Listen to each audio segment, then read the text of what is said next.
How does Freddy wear this fucking thing? Ugh. Girl, not only is it ugly, it's hardly practical. You gotta rely on your finger strength to do all the heavy lifting. Does anybody think that their fingers are strong enough? If anything, Freddy Krueger should be a lesbian. That's the only thing that could lend any sort of credential to that.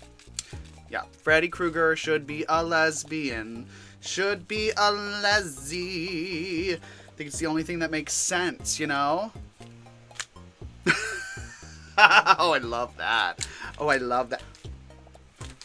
Oh, I love that. Okay. Oh, my shoes. I forgot my shoes. Not a great idea to have done the glove first, huh? Oh. Oh, yeah. There we go. There we go. Okay. All right. All right. Should we talk about stuff?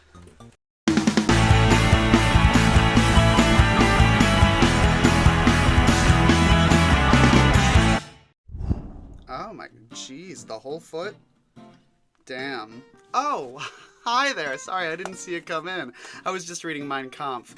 Hi, happy days. My name is Daisy Maize, and I thought I would just pop in here real quick and let you know that I would really appreciate it if you left this video a like if you're having a good time. Maybe leave a comment. Tell me why you're having a good time or why you hate it. I'll delete it, but you're fully free to do so, and then I will just move on with my life. Maybe also hit that subscribe button and hit that nifty little notification bell so that you get notified every single time I post some brand new plant-based cotton candy cartoon clowny content. We do a lot of fun stuff here, and a lot of terrible shit, so stick around and you're bound to see both. Bye! Happy days, my name is Daisy Maize, and welcome back to a brand new episode of Season 3 of my YouTube series, Booning and Feigning. I know, we're back, we're back! I can't believe that it's taken me this long to finish filming Season 3 of Booning and Feigning, but hey, you know, that's life. Now, you might be able to get a glimpse as to what we're talking about today by my outfit. Now, before you say anything, we're not talking about dreams. We're not talking about nails. I would love to talk about Cynthia Erivo at some point, but that's not what we're talking about this time. And we're not talking about really skimpy Hot Topic dresses either. That's something I don't have to talk about. We all just kind of know, right? We all just kind of know. Yes, that's right, folks. Today we are talking about a subject that is, to be honest, not very near and dear to my heart. I know. Shoot me in the fucking face. I'm sorry. Okay, so is it the cars outside that are making noise? Oh, it's raining outside. That's okay. See, I thought I was going crazy. I could never be going crazy. I'm so well put together. Right, filming. So today we are going to be talking about not specifically Freddy Krueger, but horror movies specifically. That's going to be the topic of the day. Now, I say it's not very near and dear to my heart, and that is correct. And I stand by that. I am not one of those gays or drag queens that loves horror movies. I'm sorry. I'm just not. It's not my favorite thing. I like happy endings. Okay? I'm Prince Henry in Red, White, and Royal Blue. I like the happy endings. I like the simple, the happy bow on top. The world is fucking awful, okay? We are living in a horror movie at any given point if you just, like, kind of glance around, and suddenly you've got, like, Saw over there, you've got Nightmare on Elm Street there, you've got fucking The Green Mile over there. I don't think that's a horror movie, but you get the idea. There's a lot of awful shit happening at all times that it's kind of like, I don't need this for entertainment as well, girl. Girl, no thank you. I don't want that. I'm not asking for that. I'm good. No. But I do recognize that the horror genre is important and great and should be up for just as many, film and movie awards as any other movie. Like, some of them are, a lot of horror movies actually, it's kind of one of the only genres of film that is continuously evolving and interesting. Like, I will say, as much as it's not my favorite genre, I have mad respect for horror. Mad respect for that. For example, the character I'm dressed as now, hello, I may have been planning on using this for something else, and I may no longer be planning on using it for that something else, but I still really like this look. So, Nightmare on Elm Street, Freddy Krueger, could you have imagined that kind of a camp-ass, but also wildly intense premise working in, like, any other genre of film? I feel like kind of not, right? This is a very cheap glove. It's a very cheap Amazon glove, but like it's doing the job that I need it to do, so I'm not complaining that much. I was thinking about doing some ugly makeup. So I did. It's like, I really wanted to step outside my comfort zone, so I decided to do something really ugly, you know, just like really ugly, you know? Just like really, really like gross and nasty and shit. So horror movies. Yeah, I'm not the biggest fan of the horror genre. I don't like to be afraid. I don't like jump scares. I don't like sad things. I don't like angry things. I like happy endings, and I like funny stuff, and I like things that, you know, if things are going to make me think, I want there to still be a good reason for me having to do that much thinking. Horror movies are a little more like, well, the ones that make you think just want to depress you, and the ones that don't make you think are just kind of torture porn, and I'm not really into either of those things. There is one exception, and it's one of my favorite movies, period, outside of like any genre. The 13 Ghosts remake with Tony Shalhoub from 2001, 2002, I think 2001. That is, I've said it before and I'll say it again, and I have a drag race simulator video coming that is all the 13 Ghosts, but that's one of my favorite movies of all time. I love that movie. It's a really bad horror movie, but a really great movie as far as camp, as far as special effects and makeup, as far as interesting characters.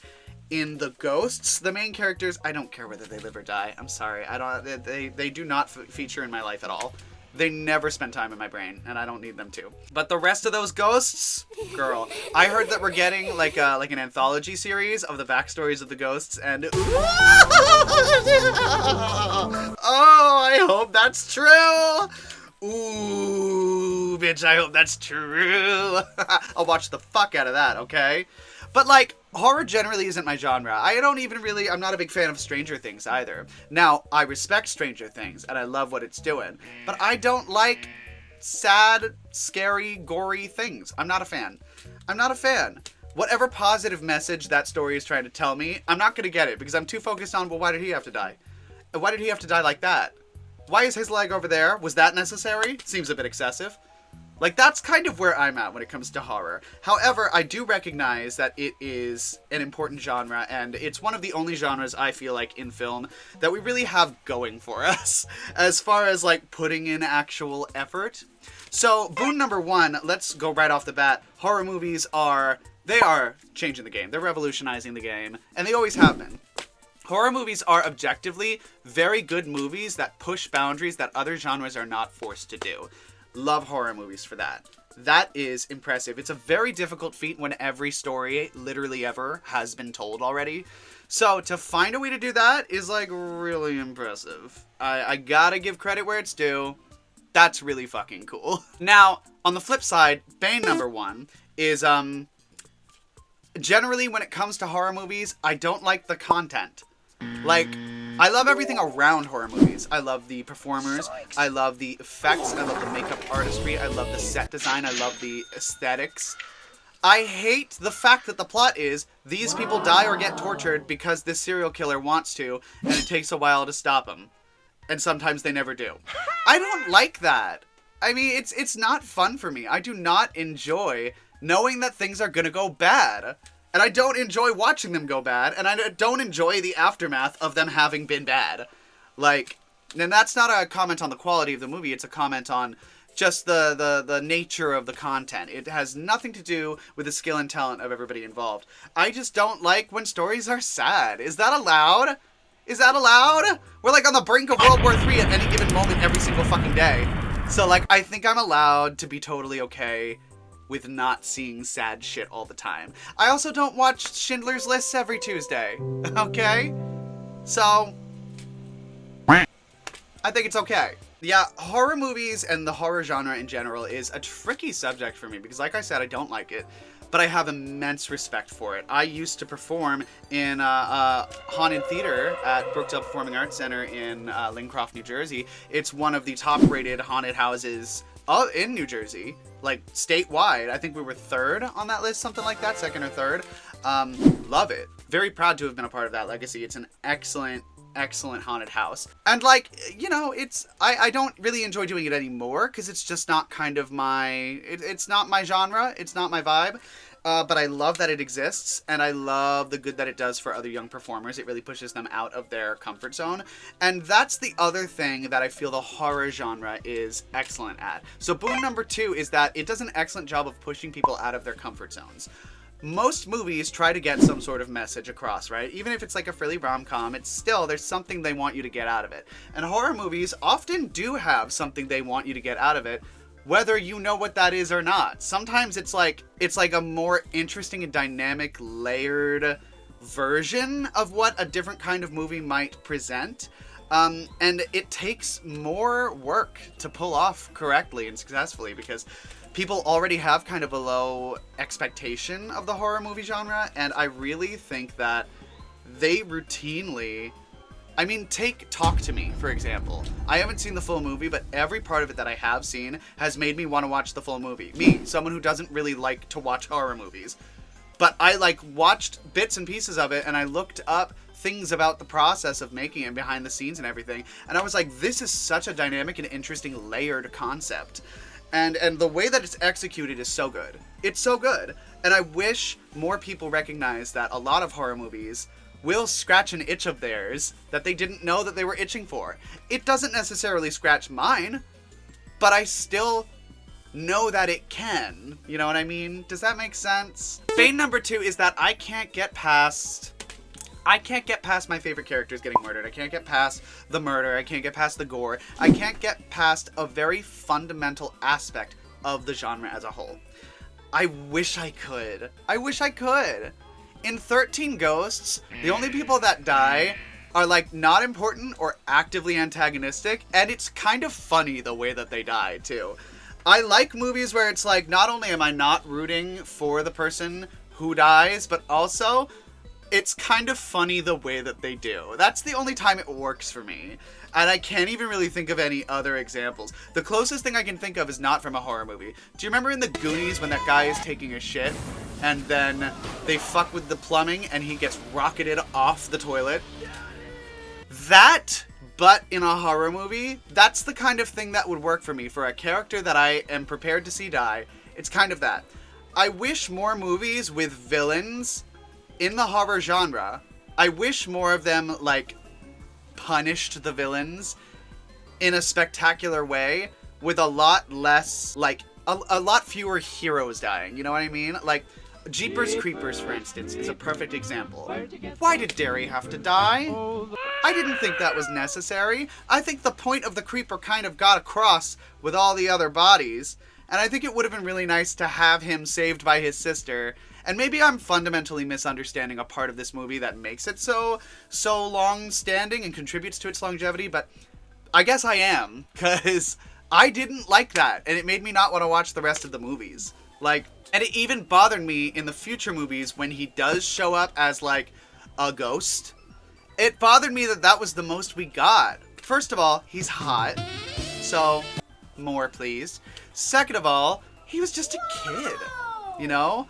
Believe it or not, as much shit as I talk about kids, as much as I, you know, have worked in nightclubs for the better part of my drag career, as much as I prefer spaces where children do not stumble into, I don't hate kids. I'm not grooming them, so relax. If anything, I'm killing them. No. I don't like watching them suffer, you know? I don't like them suffering at all. A rare moment of a drag queen not hating kids, but, like, you know, I don't have a problem with them. A lot of my fans, the 10 or 15 people who still like me, a lot of them are, like, you know, underage because they see something that's colorful and silly and stupid, and they like that. And I get it. That's why I made my drag persona to be what it is, because I didn't have that when I was a kid. So it's nice to see what I wanted represented. So I don't hate kids. And horror movies, so often it seems like it's teenagers dying in gruesome ways. And I don't have any desire to, like... I mean, obviously we're not condoning it by watching the movie, but I don't even really want to watch a fake version of it. You know? It just bums me out. It makes me sad. It makes me think about what would happen if one day I was that kid's parents. I can't help but, like, connect it to reality. I'm not good at not doing that. That's why I love rom-coms, because I connect them to reality too, and they give me hope, you know? It's why I don't want to watch Schindler's List every Tuesday, because I don't need to see that shit all the time, thank you. I don't need to be reminded of how awful the world is. I know it's awful, okay? I live in America. I know the world is awful, okay? Damn. So, boon number 3. I already talked about how horror movies are, like, truly revolutionizing the game. But also, I touched on this briefly, and this is something I heard while watching Trixie and Katya. Katya said this. Boon number 3 is that horror movies, the horror genre, and the people who contribute to it, they are constantly revolutionizing film in general. They're inventing new technology. They're creating new styles. They're presenting new dynamic ways of using a camera, of using a prop, of using specific makeup to do a specific thing. Like, they really do influence every other genre of film with the contributions they make. Without certain movies in the horror genre achieving the heights they did, other movies would not have thought it was okay to use similar approaches to tell their stories outside of the horror genre. I can't think of examples, but I know it is true. I think I wrote some down and I can't remember what they were. I forgot about... Oh, I'm very about that.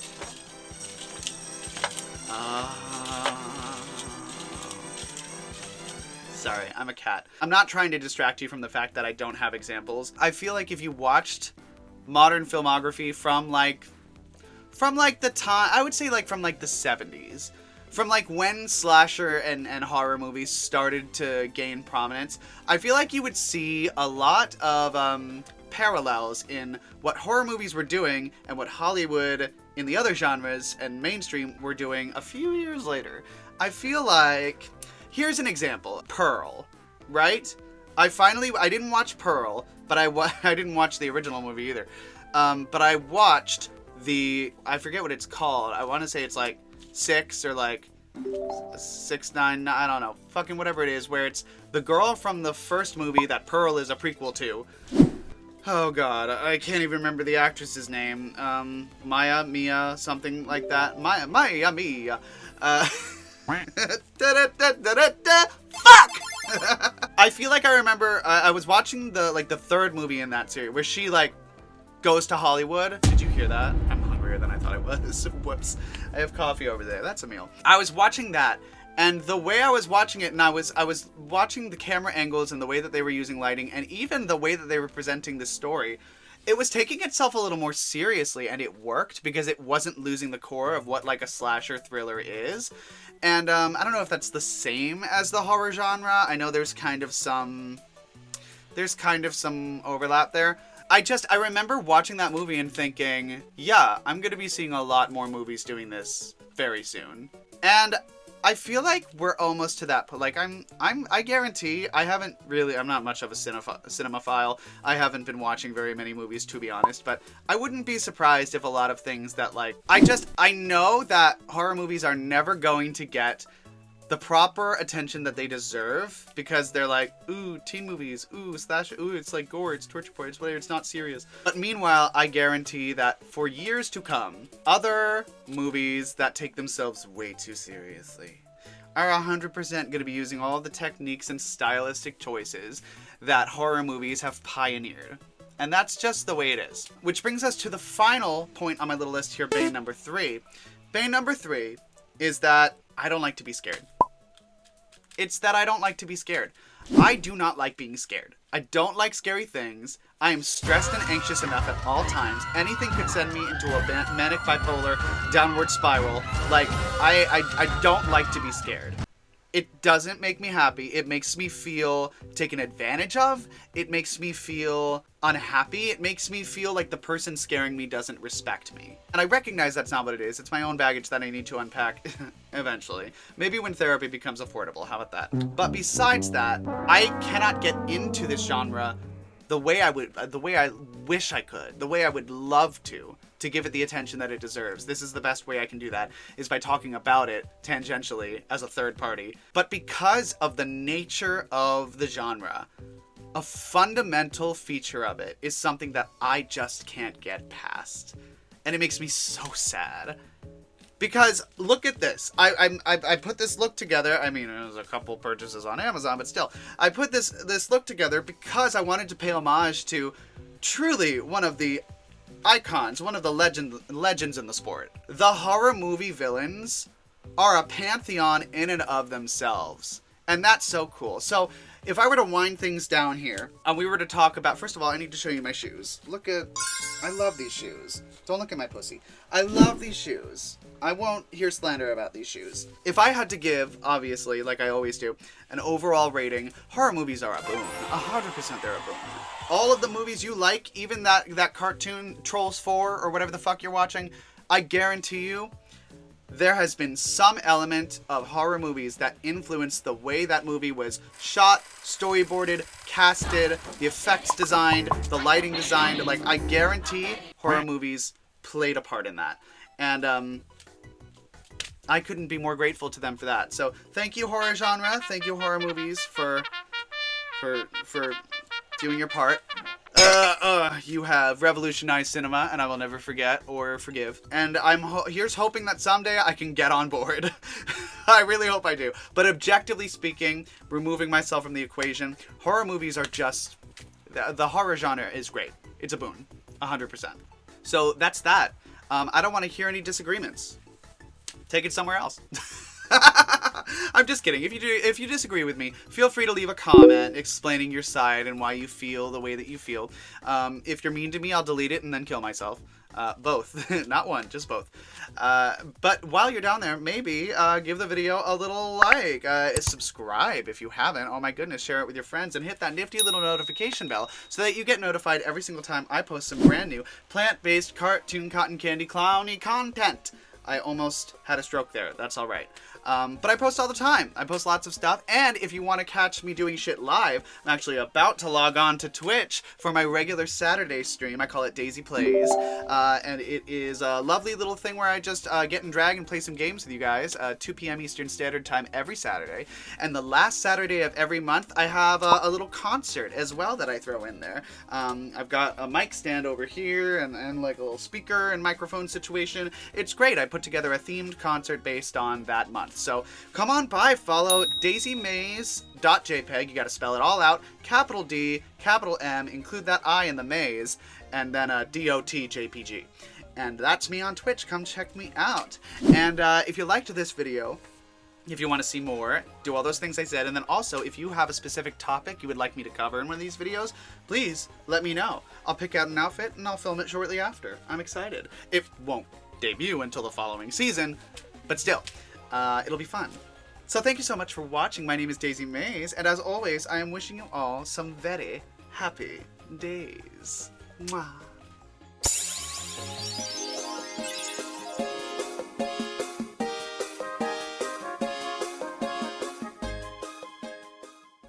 That is not reassuring. Blowing a kiss with this thing? It's about as reassuring as seeing Freddy Krueger when you've walked down the aisle and you're about to kiss him, and he whips out that long fucking tongue. That Gene Simmons tongue. Gene Simmons, right? That's Gene Simmons as in Kiss. Right? Yeah, right? Right. Yeah, he's got that tongue, baby. Oh, I hate it here. Hate it so much. Bye!